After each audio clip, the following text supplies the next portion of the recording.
গায়ে মুসলিম দেশের ট্যাগ লাগিয়ে মরক্কো যা করে বেড়ায় তা চমকে দিবে যে কাউকে। বিশ্বকাপে একটি মুসলিম রাষ্ট্র হিসেবে ব্যাপক সমর্থন পেলেও পর্দার আড়ালে ইসরায়েলের সাথে তাদের রয়েছে গভীর কূটনৈতিক, সামরিক ও বাণিজ্যিক সম্পর্ক।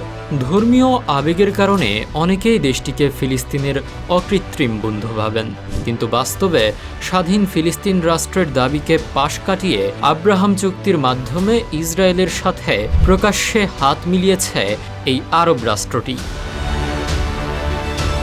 শুনতে অবাক লাগলেও বর্তমানে মরক্কোর অন্যতম প্রধান অস্ত্র সরবরাহকারী দেশ খোদ ইসরায়েল। সম্প্রতি তেল আবিবে দুই দেশের মধ্যে যৌথ সামরিক কর্মপরিকল্পনাও স্বাক্ষরিত হয়েছে। ইসরায়েলি ড্রোন, আকাশ প্রতিরক্ষা ব্যবস্থা এবং স্যাটেলাইট প্রযুক্তির মাধ্যমে মরক্কো নিজেদের সামরিক বাহিনীকে প্রতিনিয়ত শক্তিশালী ও আধুনিক করে তুলছে।